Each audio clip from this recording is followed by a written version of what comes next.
गहरे से गहरा सवाल ये उठा है कि अगर परमात्मा ही चला रहा है और हम भी नहीं चाहते, और फिर आप तो कहते हैं कि हमारे चाहने से कुछ होता नहीं, हम चाहें भी तो भी परमात्मा जो चाहता है उससे अन्यथा नहीं हो सकता, और हम चाहते भी नहीं कि बुरा कर्म करें, फिर कौन हमें धक्के देता है और बलात् बुरे कर्म करवा लेता है?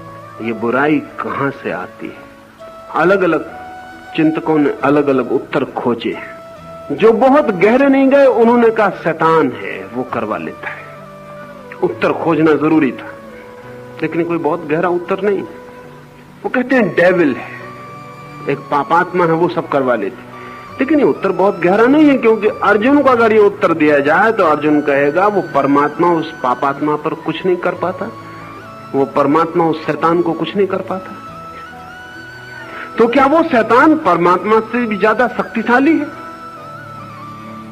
और अगर शैतान परमात्मा से ज्यादा शक्तिशाली तो मुझे परमात्मा के चक्कर में क्यों उलझाते हो? मैं शैतान को ही नमस्कार करूं। अनेक चिंतकों ने दूसरा एक तत्व खोजने की कोशिश की है कि एक दूसरा भी है परमात्मा के अलावा जो लोगों को पाप में धक्के दे रहा है, लेकिन ये उत्तर न तो मनोवैज्ञानिक है न बहुत गहरा है। इसे तो केवल वे ही राजी हो सकते हैं जो किसी भी चीज के लिए राजी हो सकते हैं। इस उत्तर से और कोई राजी नहीं हो सकता, इसलिए कृष्ण ऐसा उत्तर नहीं देते। कृष्ण बहुत मनोवैज्ञानिक उत्तर देते हैं। वो ये कहते हैं प्रकृति के 3 गुण हैं, रजस, तमस और सत्व। उनका उत्तर बहुत वैज्ञानिक है। वो कहते हैं प्रकृति त्रिगुणा है, और मैं आपको ये कहूं कि ये 3 गुण की बात जब कृष्ण ने कही थी तब बड़े वैज्ञानिक आधार रखती थी, लेकिन कृष्ण के बाद पिछले 5000 सालों में जितने लोगों ने कही उनको इसके विज्ञान का कुछ बोध नहीं था, दोहराते रहे। लेकिन अभी पश्चिम में पिछले 20 साल में विज्ञान ने फिर कहा कि प्रकृति त्रिगुणा है। जिस दिन हम आधुनिक सदी में परमाणु का विश्लेषण कर सके, परमाणु को तोड़ सके, उस दिन बड़ी चकित होकर हमें पता चला कि परमाणु 3 हिस्सों में टूट जाता है, इलेक्ट्रॉन, न्यूट्रॉन और पॉजिट्रॉन में टूट जाता है। और वैज्ञानिक कहते हैं कि इन 3 के बिना परमाणु नहीं बन सकता, और इन 3 के जो गुण धर्म हैं वे ही गुण धर्म हैं जो सत्व, रज और तम के। ये 3 जो काम करते हैं वे वही काम करते हैं जो हम बहुत पुराने दिनों से सत्व, रज और तम शब्दों से लाते थे। उसमें तमस जो है, इनर्शिया, वो अवरोध का तत्व है, स्थिरता का तत्व है। अगर तमस ना हो तो जगत में कोई भी चीज स्थिर नहीं रह सकती। आप एक पत्थर उठा के फेंकते हैं, अगर जगत में कोई तमस ना हो, कोई ग्रेविटेशन ना हो, रोकने वाली कोई ताकत, अवरोधक ना हो, तो फिर पत्थर कभी भी गिरेगा नहीं। फिर आपने फेंक दिया, फिर वो चलता ही रहेगा अनंत काल तक। फिर वो गिरेगा कैसे? कुछ अवरोध, कोई जो रोकता हो। आप भी पृथ्वी पर नहीं हो सकेंगे, कभी के हम उड़ गए होते। वो जमीन खींच रही, तमस, ग्रेविटेशन का भार हमें रोके हुए। अभी जो अंतरिक्ष यात्री अंतरिक्ष यात्रा पर गए, उनकी बड़ी से बड़ी कठिनाइयों में एक कठिनाई ये है कि जैसे ही जमीन के ग्रेविटेशन के बाहर होते हैं 200 मील के पार, वैसे ही कशिश समाप्त हो जाती है, तो आदमी गुब्बारे जैसा हो जाता है, जैसे गैस भरा गुब्बारा उड़ने लगता है। अगर बेल्ट ना बंधा हो कुर्सी से तो आप यान के तत्काल कुर्सी से उठ के यान के टप्पर से गुब्बारे की तरह टकराने लगेंगे। तो नीचे भी उतर नहीं सकते, कोई ताकत काम नहीं करती नीचे उतरने के लिए। चांद पर यही कठिनाई है, क्योंकि तमस चांद का कम है, 8 गुना कम है। इसलिए चांद पर अगर हम मकान बनाएंगे तो चोर 8 गुना ऊंची छलांग लगा सकता है।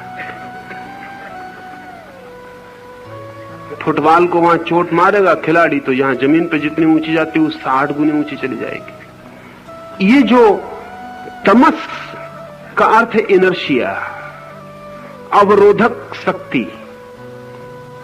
अब बड़े मजे की बात है, अगर अवरोधक शक्ति न हो तो गति भी असंभव है। गति भी इसीलिए संभव है कि अवरोधक शक्ति का उपयोग कर पाते हैं। आपकी कार में जैसे ब्रेक ना हो फिर गति भी संभव नहीं है, आप पक्का समझ लेना। फिर कार चलनी भी संभव नहीं है, इसका मतलब नहीं कि नहीं चल सकती, चल गई, बस एक ही दफे चल गई। उसमें वो ब्रेक भी चाहिए जो अवरोधक है, एक्सीलरेटर ही काफी नहीं है, उसमें अवरोधक। जीवन एकदम विस्फोट हो जाए अगर उसमें रोकने वाली ताकत ना हो। इनर्शिया, तमस जो है वो रोकने वाली ताकत है। तेजस जो है वो गति की, मूवमेंट की ताकत है। ये उल्टी ताकतें हैं। तमस रोकता, रजस गति देता, शक्ति है, एनर्जी है। सत्व तीसरा कौन है? जैसे कि हम एक ट्रायंगल बनाएं, दो कोण नीचे हो और एक ऊपर हो। सत्व इन दोनों के ऊपर है। कहें कि इन दोनों का बैलेंस है, संतुलन है। सत्व बैलेंसिंग है, वो संतुलन है। अगर गति भी हो, रोकने वाला भी हो, लेकिन संतुलन ना हो, जैसे कार है, उसमें एक्सीलरेटर भी है और ब्रेक भी, लेकिन ड्राइवर नहीं है। वो जो ड्राइवर जो है वो पूरे वक्त बैलेंसिंग है। जब जरूरत होती तो ब्रेक पे पैर ले जाता, जब जरूरत होती तो एक्सीलरेटर पे पैर ले जाता। वो पूरे वक्त बैलेंस कर रहा है। सत्व जो है वो बैलेंसिंग। ये तीन तत्व हैं जिनको भारत ने ऐसे नाम दिए थे, पश्चिम जिनको इलेक्ट्रॉन, पॉजिट्रॉन, न्यूट्रॉन कहे, कोई और नाम दे, इससे कोई अंतर नहीं पड़ता। एक बात बहुत अनिवार्य रूप से सिद्ध हो गई है कि जीवन का अंतिम विश्लेषण तीन शक्तियों पर टूटता है। इसलिए हमने इन तीन शक्तियों को ये कई तरह से नाम दिए थे। जो लोग वैज्ञानिक ढंग से सोचते थे उन्होंने रजस, तमस, सत्व ऐसे नाम दिए। जो लोग मेटाफोरिकल, काव्यात्मक ढंग से सोचते थे उन्होंने कहा ब्रह्मा, विष्णु, महेश। उनका भी काम वही, वो तीन नाम भी यही काम करते। उसमें ब्रह्मा सर्जक शक्ति है, विष्णु सस्टेनिंग, संभालने वाले, और शिव विनाश करने वाले। उन तीन के बिना भी नहीं हो सकता। ये जो इलेक्ट्रॉन, न्यूट्रॉन और पॉजिट्रॉन है, ये भी ये तीन काम करते हैं। उसमें जो न्यूट्रॉन है वो नेगेटिव है, वो ठीक शिव जैसा है, निगेट करता है, तोड़ता है, नष्ट करता है। उसमें जो पॉजिट्रॉन है वो ब्रह्मा जैसा है, पॉजिटिव है, इसलिए पॉजिट्रॉन उसका नाम है। वो विधायक है, वो निर्माण करता है। और उसमें जो इलेक्ट्रॉन है वो न नेगेटिव है न पॉजिटिव है, वो सस्टेनिंग है, वो बीच में है, बैलेंसिंग है। कृष्ण कहते हैं कि मनुष्य के भीतर जो भी घटित होता है, बाहर और भीतर, वो इन तीन शक्तियों का खेल है। इन तीन शक्तियों के अनुसार सब घटित होता है। आदमी धकाया जाता, रोका जाता, जन्माया जाता, मरण को उपलब्ध होता, हंसी को उपलब्ध होता, रोने को उपलब्ध होता, वो इन सारी तीन शक्तियों का काम है। ये तीन शक्तियां अपना काम करती रहती। ये परमात्मा के तीन रूप जीवन को सृजन देते रहते हैं। अर्जुन पूछता है फिर नहीं भी हम करना चाहते, फिर कौन करवा लेता? आप तो चाहते हैं कि जमीन पर न गिरे, लेकिन जरा पैर फिसला कि गिर जाते। कोई शैतान गिरा देता? कोई शैतान नहीं गिरा, तो ग्रेविटेशन अपना काम करता। आप नहीं गिरना चाहते, माना, स्वीकृत कि आप नहीं गिरना चाहते, लेकिन उल्टे सीधे चलेंगे तो गिरेंगे। आप नहीं गिरना चाहते थे तो भी गिरेंगे, पैर पे पलस्तर लगेगा। आप डॉक्टर से कहेंगे मैं नहीं गिरना चाहता था, और परमात्मा तो टांग तोड़ता नहीं किसी की, क्यों तोड़ेगा? इतना बुरा तो नहीं हो सकता कि अकारण मुझ भले आदमी के जो गिरना भी नहीं चाहता उसकी टांग तोड़ दे, लेकिन मेरी टांग क्यों टूट गई?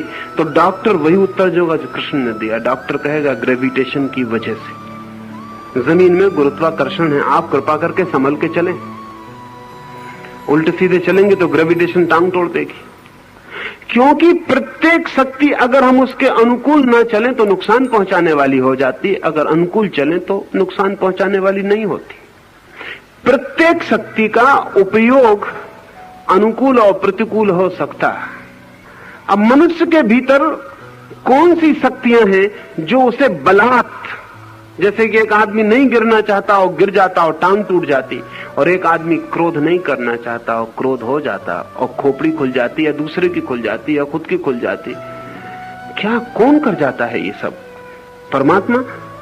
परमात्मा को क्या प्रयोजन है? और परमात्मा ऐसे काम करे तो परमात्मा हम उसे कैसे कहेंगे? कोई कहेगा शैतान, कृष्ण नहीं कहते।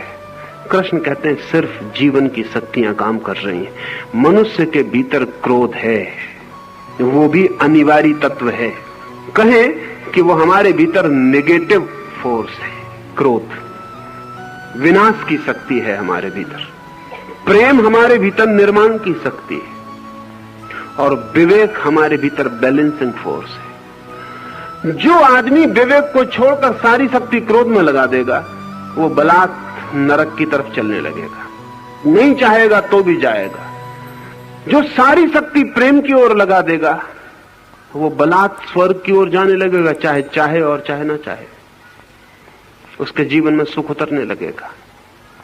और जो आदमी बैलेंस कर लेगा और समझ लेगा कि दुख और सुख और दोनों के बीच में अलग, वो आदमी मुक्ति और मोक्ष की दिशा में यात्रा कर जाएगा। इसलिए हमारे पास 3 शब्द और समझ लेने जैसे हैं, स्वर्ग, नरक और मोक्ष।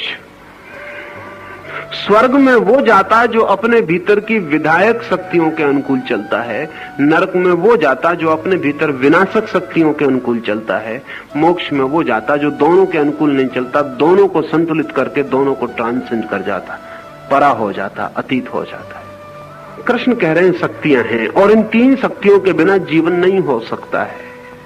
इसलिए अर्जुन, कौन तुझे धक्का देता है ऐसा मत पूछ, ये समझ कि धक्का तेरे भीतर से कैसे निर्मित होता है। क्रोध, काम, अहंकार, अगर उनके प्रति तू अति से झुक जाता है तो जो तू नहीं चाहता वो तुझे करना पड़ता है। कभी आपने देखा काम वासना मन को पकड़ ले? कहना ठीक नहीं है कि काम वासना मन को पकड़ ले, कहना यही ठीक होगा कि जब आप काम वासना को मन को पकड़ लेने देते हैं, आप जब पकड़ लेने देते हैं, और ध्यान रहे काम वासना आपके बिना पकड़ाए आपको नहीं पकड़ती है। हाँ, एक सीमा होती है हर चीज की, उसके पार मुश्किल हो जाता है रोकना। एक सीमा होती है। जगह जगह हमने कार के ट्रैफिक पे लिखा हुआ है कि यहाँ 5 मील रफ्तार। क्यों? क्योंकि वहां इतने ज्यादा लोग गुजर रहे हैं कि अगर 30 मील रफ्तार हो तो रोकना समय पर मुश्किल है, 5 मील हो तो समय पर रोकना आसान है। जहां लोग कम गुजर रहे हैं वहां 70 मील भी हो तो कोई हर्ज नहीं, वहां समय पर 70 मील भी रोकना आसान है। हर चीज की एक सीमा है। सिगमंड फ्रायड एक कहानी कहा करता था। वो कहा करता था कि एक छोटे से गांव में एक गरीब म्युनिसिपल कमेटी ने गांव का कचरा ढोने के लिए एक घोड़ा खरीदा, बैलगाड़ी, एक घोड़ा गाड़ी के लिए। लेकिन गरीब थी म्युनिसिपैलिटी,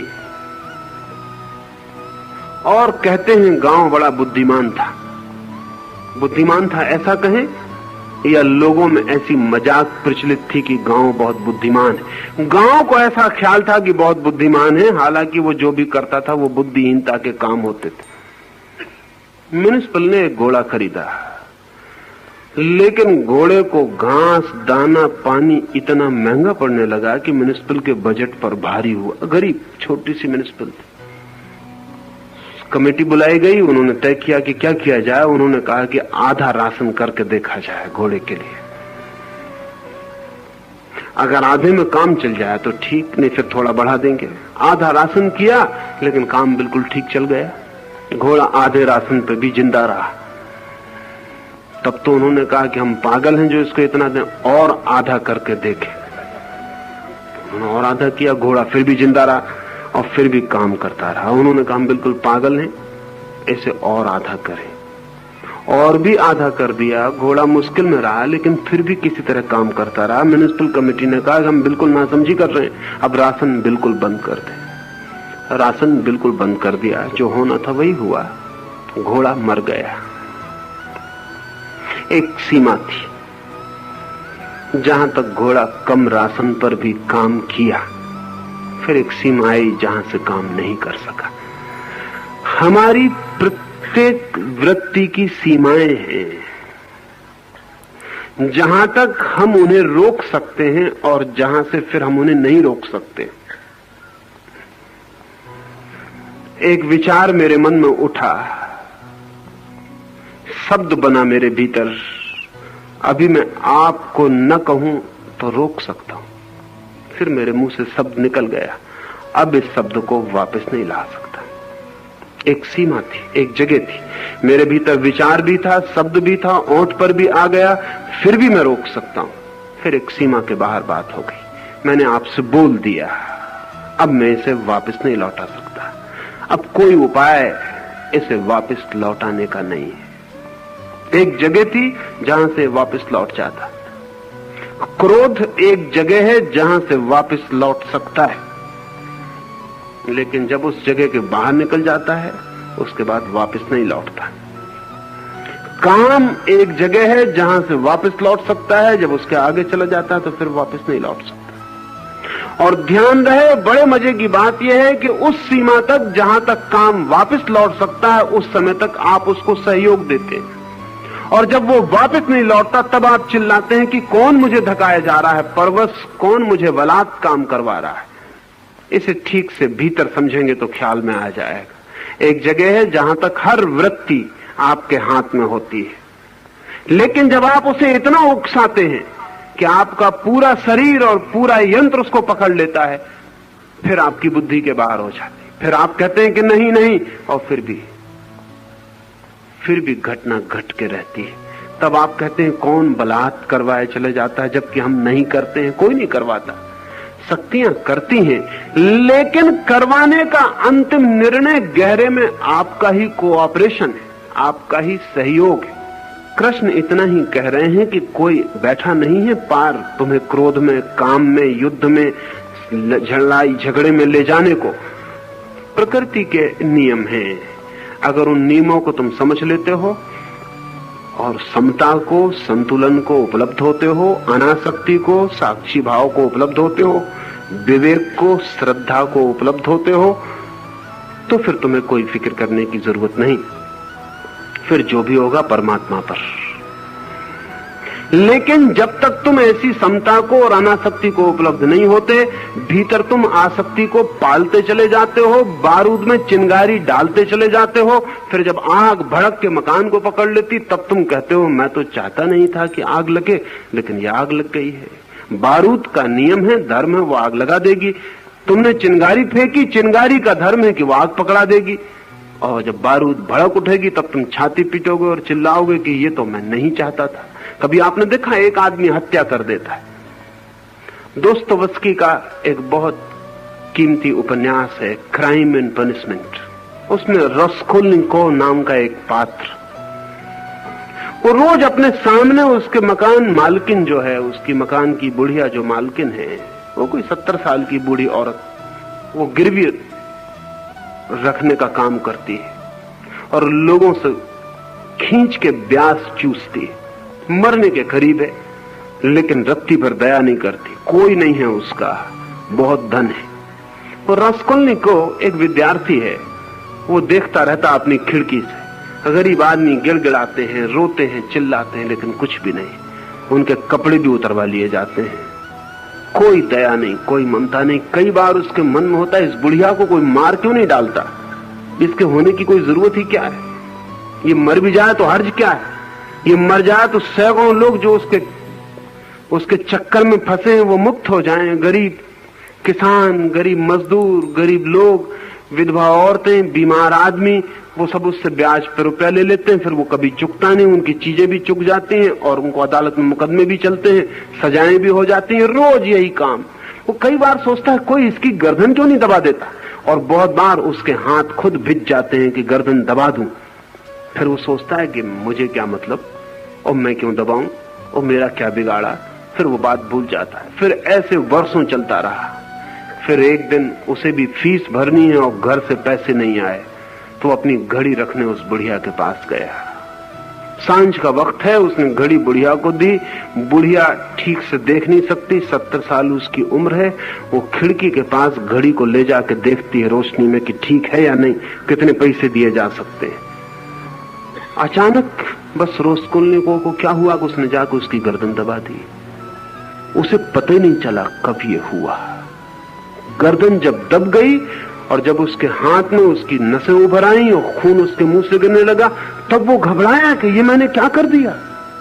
वो बुढ़िया नीचे गिर पड़ी, तब उसे पता चला ये तो मैंने हत्या कर दी। तब वो भागा और तब वो रात भर अपने बिस्तर में सोचता है कि मैं उसकी हत्या कैसे कर दिया।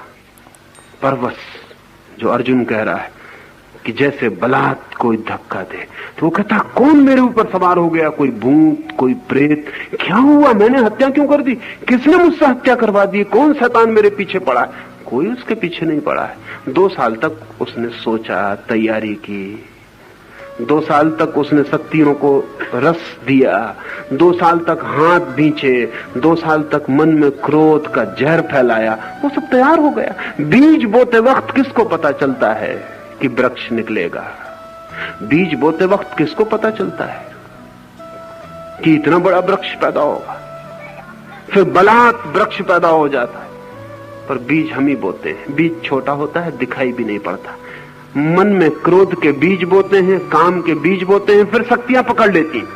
फिर वो 3 शक्तियां अपना काम शुरू कर देती हैं। आपने बीज बोया, जमीन काम शुरू कर देती है, पानी काम शुरू कर देता है, रोशनी काम शुरू कर देती, सूरज की किरणें आके बीज को बड़ा करने लगती।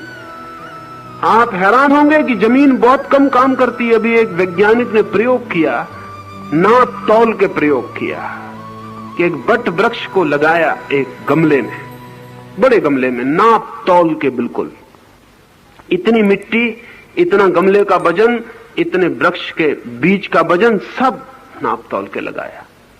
फिर वृक्ष बहुत बड़ा हो गया। फिर उसने वृक्ष पूरा का पूरा निकाल लिया और फिर नापा, तो जितना कोई 200 सेर का गमला उसने रखा था, उसमें केवल 4 सेर की कमी हुई, 4 सेर कुल। और वृक्ष को नापा, तोला, तो वो तो कोई 280 सेर निकला वृक्ष,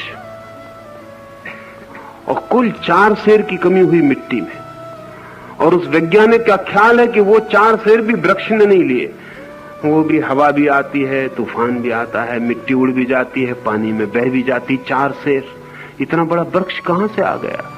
सूरज भी दे रहा है, हवाएं भी दे रही हैं, पानी भी दे रहा है, जमीन भी दे रही है, चारों तरफ से पूरा कास्मास उसको दे रहा है। एक छोटे से बीज को आपने बो दिया, फिर सारी दुनिया की ताकत उसको दे रही और वो बड़ा हो रहा है। आपने इधर क्रोध का बीज बोया, सारी दुनिया से क्रोध को साथ देने वाली ताकतें, तमस की, इनर्शिया की ताकतें आपकी तरफ बहनी शुरू हो जाएंगी। आपने प्रेम बोया, सारी तरफ से दुनिया से शुभ शक्तियां आपकी तरफ बहनी शुरू हो जाएंगी।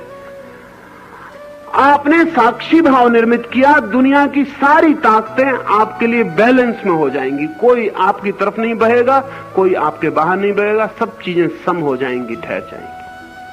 तो कृष्ण कहते हैं न तो कोई शैतान, न कोई परमात्मा, ये 3 शक्तियां हैं अर्जुन। और तू जिसका बीज बो देता है अपने भीतर, वही शक्ति सक्रिय होकर काम करने लगती है।